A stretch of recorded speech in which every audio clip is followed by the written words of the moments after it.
No, you are entitled to your own opinions. It might sound cheap coming from me, but you're entitled to your own opinions. So, some games get good reviews, other games get bad reviews, and a lot of times it's majority reception, but other times a game will get mixed reviews. People like it and people don't. And it's an even amount of people. Today, I'm counting down the top 10 games with mixed reviews. It's a very specific topic, but why not? So with this list, I am counting down the games that got mixed reviews. These are what I think are the most mixed games of all time. You can disagree with it. It's sort of a stupid list, to be honest, but I don't care. I'm doing it. So yeah, this is I'm not going with one game per franchise. That's not going to be this list. It's just there aren't really many rules to this. Game has to have a mixed reception. It can't be people at one point hated it and now everyone loves it, or the other way around. It can't be like it can't be like, let's say, Watch Dogs. When that game first came out, everyone hated it when it came out, but people have grown to like it now. Yeah, not that. So, let's get started. Mega Man 8 goes either way. Many people love this game, and many people hate it. If you were to ask me, I'd say it's a solid platformer, but there is something that is pretty stupid. I'll let you take a look at it. Dr. Light, how's it going? Will it be okay? I'm almost finished. The battery will be charged in 10 minutes. That's good. By the way, what do you make of these? These? Seems to be energy resources. But I've never seen this type on Earth. I don't know where this energy came from, but cannot let it fall into Dr. Wily's hands. You must recover all the energy immediately, Mega Man. But where is Dr. Wily? That's a good question. We may be able to locate another energy emission from the radar room. When we find that meteor, we'll find Dr. Wily.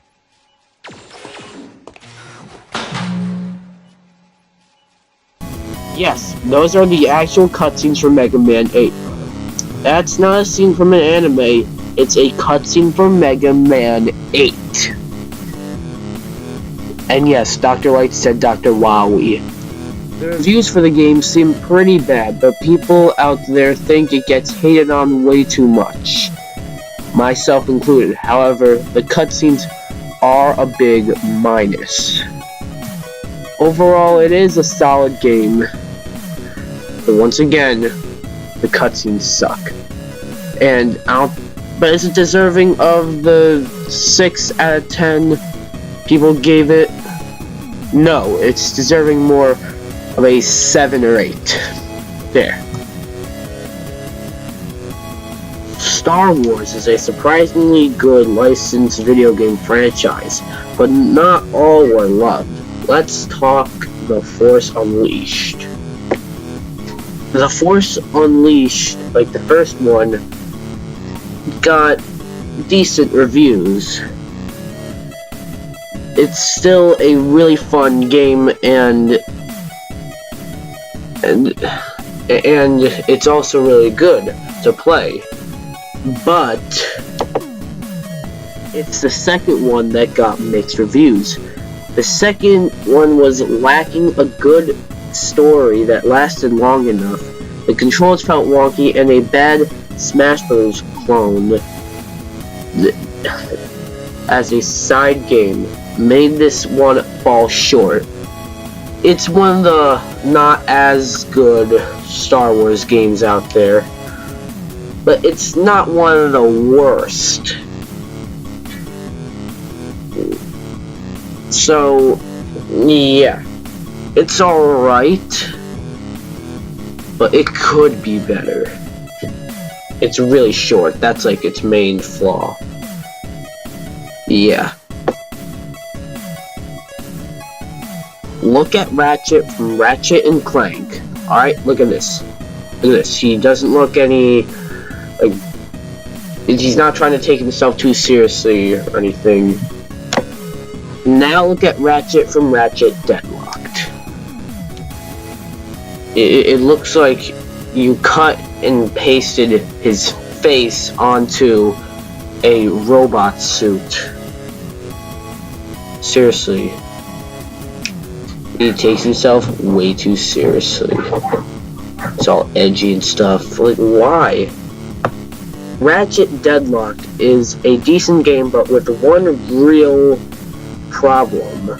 It takes itself way too seriously. Though it did get pretty good reviews, many people were a bit disappointed because of how seriously the game took itself. Many people thought, like, it was too edgy and stuff. It was almost like Shadow the Hedgehog, but not that seriously. Seriously, you can't take Shadow the Hedgehog seriously. This game, it just takes itself way too seriously. And plus, there's no Clank, so it doesn't really feel like a Ratchet and Clank game, as it's really just called Ratchet Deadlocked, not Ratchet and Clank Deadlocked. The game it's a decent game, but nonetheless, it could be better though. A lot better, if it didn't take itself too seriously. The way I can show my own gameplay for this game is if I show my review. So, yeah, I'm just saying that. So, anyways, the Ukulele is, I'd say, really good, but it has multiple flaws. Like, its main one, it adds nothing new to the table. Ukulele is a spiritual successor to Banjo-Kazooie, and you can see the resemblance, so people got excited. But when it came out, people were understandably disappointed with it because of how outdated it felt. There are people who didn't like it, but then there are also people who loved it. Ask me, and I'm in the middle of. But I do think it deserves a spot on this list. It felt no different than a 3D platformer released on the Nintendo 64 in the 90s. So, it felt outdated. Plus, there was also Super Mario Odyssey and even A Hat in Time that came out this year. Or no, not this year, last year, 2017, which shows how 3D platforming in this day and age should be. Mafia III was one of the most disappointing games of the year 2016. That year. This game was very buggy and glitchy at launch. The reviews were pretty bad, but at the same time they were good. Many people thought that just flat out ruined the game. Like, the flaws all flat out ruined the game. But others thought that if you take all that away, you have a fairly decent game. I think it's a decent game either way, but still, it's hard to ignore flaws like that. I don't really actually know much about this game, other than its mixed reception, so I'm moving on. Ooh boy, where do I begin here? Mass Effect Andromeda was one of the most disappointing games probably in some time. Not only that, but like, it's one of the most disappointing games in most recent memory. I'll say that. This was by far the most anticipated game of the legendary year that was 2017. I call that year legendary because despite this, the #1 most anticipated game of that year not being so great, many great games came out that year. So people got the first 10 hours of this game on EA Access, but it turns out that was a bad idea because for the animations for the faces, yeah, that led to many internet memes. Not that it's bad, but it made this game the worst in the franchise, and now the franchise is actually put on ice, meaning we won't get another game in the franchise for some time, maybe even ever. Not only that, but BioWare is also in a tough position right now. Let's hope Anthem is, like, amazing. You know, the new BioWare game, Anthem, that's gotta be good. I hope it is. Save BioWare. Hashtag save BioWare. I'm sure you guys expected this game to land somewhere on here. Yes, I'm sort of breaking my own rules here, but some people think that Destiny sucks, so therefore, it's on the list. The trailers for this game looked incredible, and it got people really hoping the game to be good. But what we got was a bit of a bland game in the end. The reviews were all over the place. They were never the same. Some would agree and others would disagree, but I think that the sequel is what the first game should have been. And this game is pretty big contender for the list. Star Wars Battlefront 2. Not the original, the one released in 2017. Yeah. That game.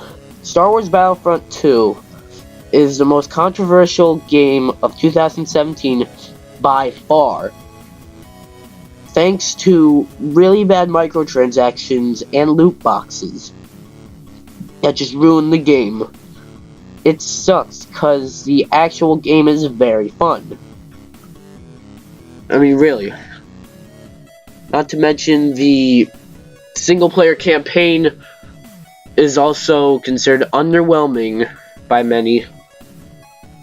And though EA has removed the microtransactions only temporarily, like, come on, EA. Yes, EA appeared on this list again. It seems like nobody can come to an agreement on what score this game actually deserves, but the progression system is a huge minus. But that really sucks, because once again, the game itself is really fun. And I would say I recommend the game to somebody who just wants to play a normal Star Wars game. Because gameplay-wise, it's a good game. But, like, you consider the progression system and all that. Oof. Okay, now, where do I begin here? DMC Devil May Cry was actually mostly loved by many people, but due to how much this just screamed you DMC fans, makes this game place high on this list. Reviews for this game aren't that bad. In fact, they're actually pretty good for the most part. But user scores on Metacritic, they hated the game. Seriously, with the list on the on the right of reviews, you probably can't read them. They're all like 1s and 0s and stuff. But the user score as combined on Metacritic made it a 5.1. Yeah. And now I see why. I don't think anybody liked this new emo Dante. I think he sort of... It's real dark, and yeah, I speak with most people that the other Dante was way better. Also, look at this scene, this cutscene, and tell me it is not a giant middle finger to all those DMC fans. Tell me it's not.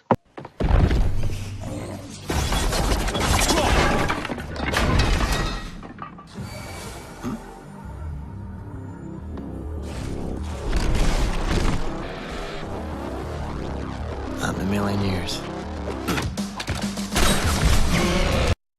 I guess you can say that this redesign may have even made the devil cry.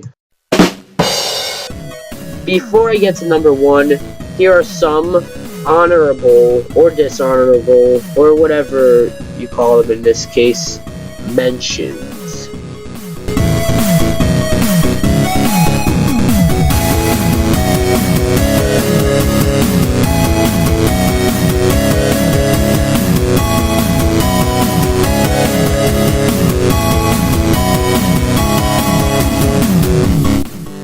Multiple Sonic games.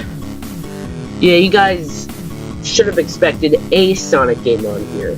And you know, I was just gonna do Sonic Unleashed at first, but then I realized, well, why not just go above and beyond? Yes, I just said above and beyond. Whatever. Above and beyond, and include multiple Sonic games. Most notably Sonic 06. No, not that game, but most notably Sonic Unleashed. This game was... I actually kind of like this game. One of very few that did. But it's not that good. It's not the best game. Especially with its sort of mixed reviews. Yeah. It did get mixed reviews. Definitely. That Sonic Lost World also got mixed reviews because of how difficult it was. Literally a pre-order bonus were extra lives. I mean, come on. That should be... You shouldn't have to pre-order the game to get that. Sonic 4 Episode 1 was supposed to be the return of the Sonic franchise. So like how Sonic Mania was, and it actually did succeed. However, for this, Sonic 4 didn't, because it was just weird and slow and stuff like that. Sonic Boom Fire and Ice, which is the sequel to the terrible Sonic Boom games, compared to those, it was like a masterpiece, but for a normal Sonic game, it's really not that good. It's okay. Yet there's even Sonic and the Secret Rings that just felt weird and took itself too seriously. And last but not least, Sonic Forces. Probably the worst one in terms of reviews that I just showed you guys. I wouldn't say all these games suck.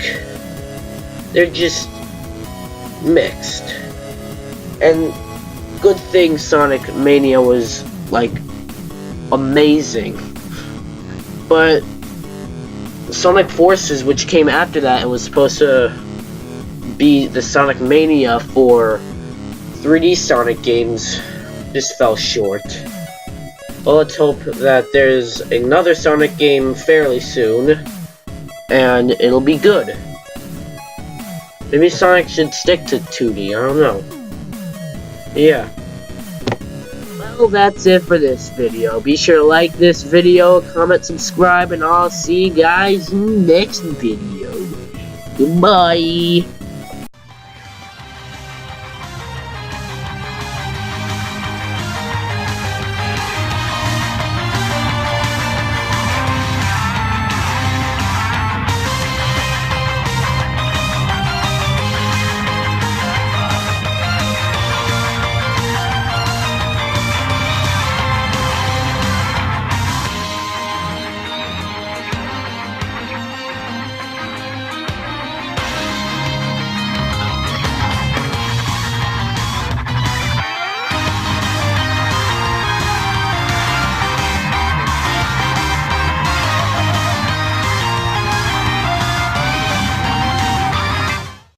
The reviews for the game seem pretty bad, but I think people hate on it too much. I've misread. I'm redoing it. Ratchet Deadlocked is a decent game, but one real plot. Blah, blah, blah, blah, blah, blah, blah, blah. There are people.